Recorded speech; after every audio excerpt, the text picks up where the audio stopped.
Hi guys, Mark from Mind Frontiers. Welcome to video number 3 of today. Fantastic stuff.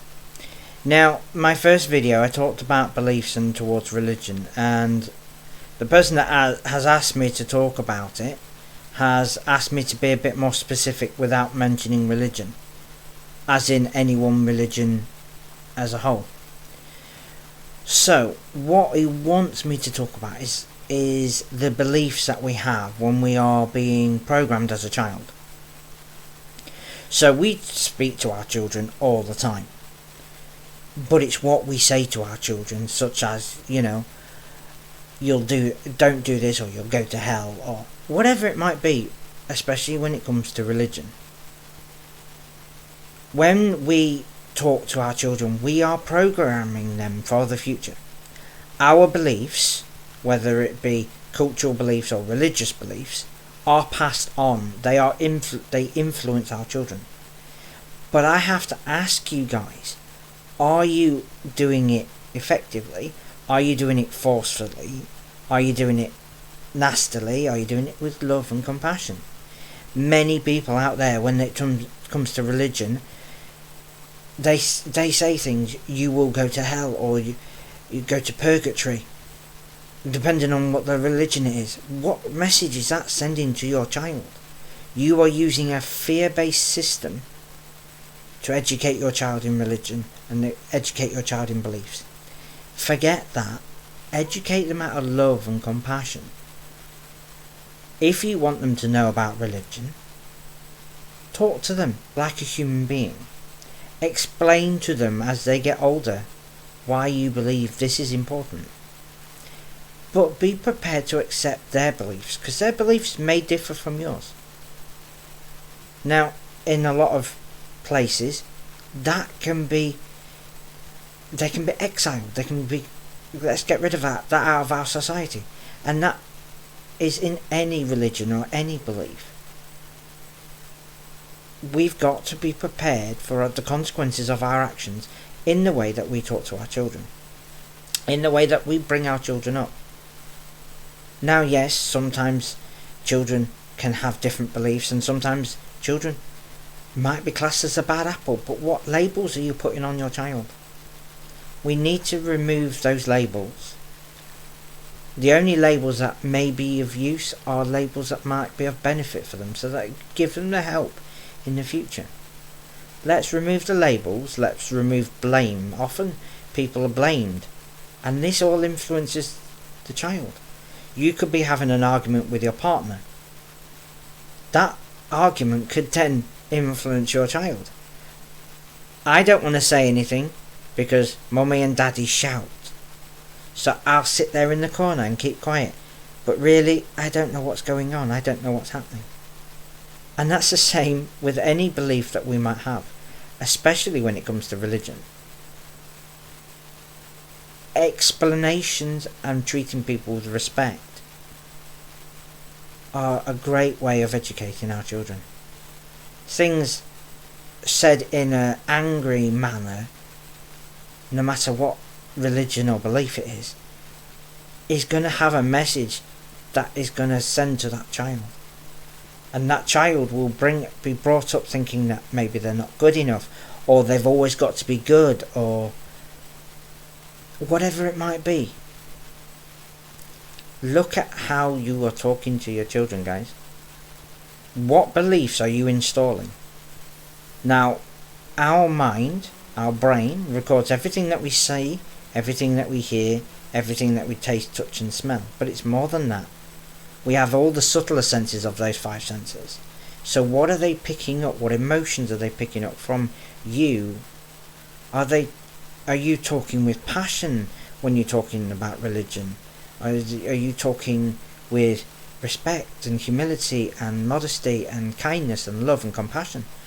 Or are you quite aggressive, quite forceful? Even though you might not mean to be. You might be having a bad day, and the child comes in and you're having that bad day. And before you know it, you've said something that child will remember forever. But is it good or is it bad? Is it effective or not effective? What impact does it have on you and your child and your relationship? So, a classic example, though it's not to do with religion, if you say to a child, don't go in the kitchen, because our brains have difficulties processing the word don't, that child will make a picture of going in the kitchen. So they'll go in the kitchen. And, well, I told you not to go into the kitchen. But they've already gone in the kitchen because that's how they have to process that information. So when we are installing beliefs in our children, what beliefs are you installing? Can you say it in a different way? Can you give them the opportunity so that they learn to accept themselves and learn to have the information so that they can be informed and make an informed decision?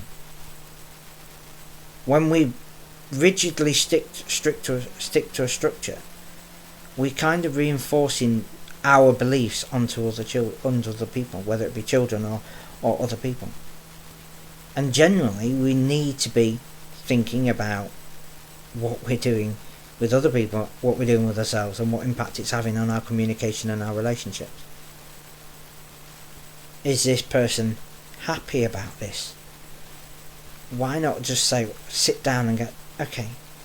Obviously, when they're very young and their cognitive abilities aren't fully developed, they're going to struggle. They're probably going to misbehave. So when we bring them up in religion, they're probably going to start questioning and go, why, or I don't want to, it's boring. And that's okay, because that's a normal process of development. And we form our beliefs from a very, very early age. Now, psychologists reckon it's like up to the age of 7 or 8 when we've fully formed our beliefs. But these can still be influenced, especially as they even get older. All our beliefs can be influenced by the environment, by our peers, by our parents, by our guardians, by our loved ones, brothers, siblings, sisters, aunties, uncles.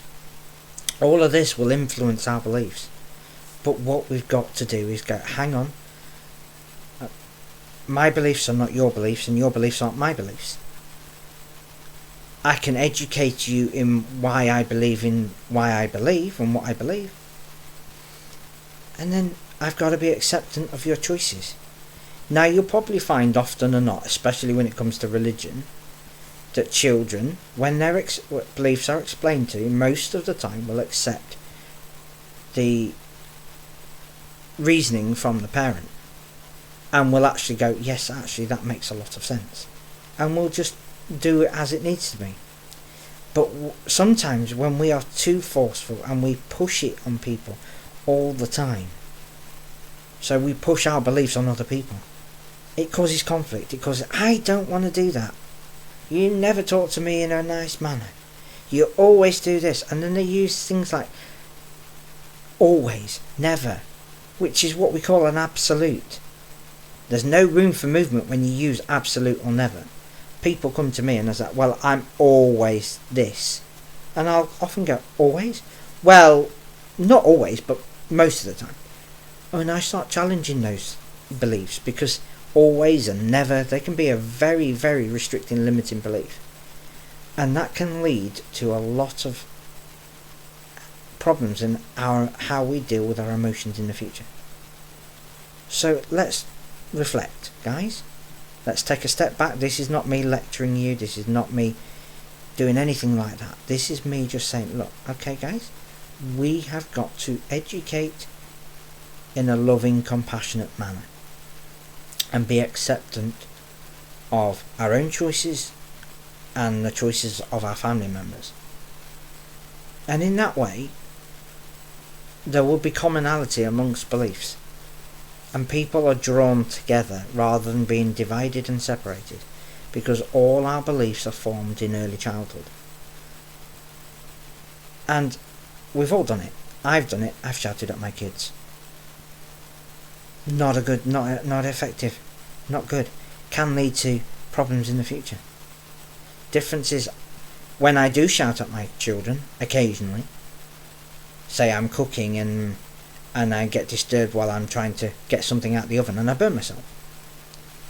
The difference is I will then take responsibility for my own actions and say, hang on a minute, I didn't mean to shout, this is what I meant, and this is why it is important that at this minute in time you stay out of the kitchen.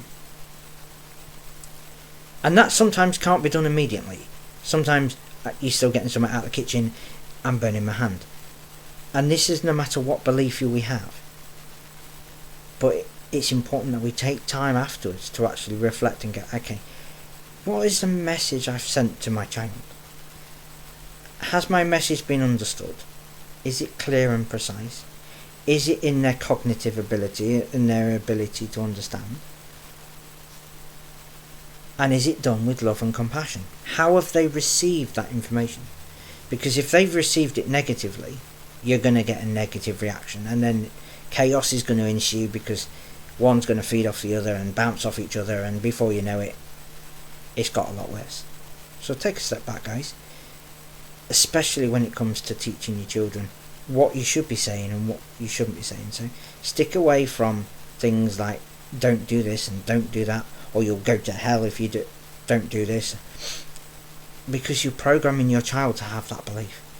So let's take a step back and go, okay, now it's not all just a softly approach. Sometimes you might need to tell your child off because it might be dangerous, for example. You know, if they're going to run across the road, then they might need telling off. But what are you telling off for? What battles are you picking? Because some battles we don't need to pick. So just take a step back. What message is important? How are they receiving it? How can I explain myself in a different way so that they can understand? So if you tell your child off, take a step back afterwards and say, when it's all calmed down, and go, the reason why I've had to do this is because of X, Y and Z. Because I don't want to get you hurt. Or whatever it might be. But do it in a calm, loving manner. And then you'll find that actually most of the rebellion will calm itself down. And then you and your child will be able to interact more peacefully. And then what you're doing is learning off each other, and you're in a learning environment. Not always easy and not always effective, but this is the ideal. And then you can educate and teach your child with respect, dignity, love and compassion. And that doesn't matter what belief they have or what religion they have. Because in all essence, we are all human beings. We all deserve to be loved. We all deserve compassion. We all deserve peace and happiness. So let's start giving it. Let's remove judgments from those that have different beliefs, those that have different religions, because we're all individuals and we're all human beings. So I hope this one now fills the brief. Please let me know if it doesn't, and please like and subscribe to my channel. Drop me some comments, because I'm loving this. I want to get more messages out there. Give me some topics that you want me to discuss. If you want to do a collab, say, which I'm doing in the future, I'm doing it with a musician, drop me a bell, guys. Let's get this out there. Click on the notifications, like my YouTube, like my Twitter. Contact me if you want more information, because I do have therapy services and all sorts of products available. Meditation, fantastic. Drop me a link, guys. Thank you very much. Awesome. See you later.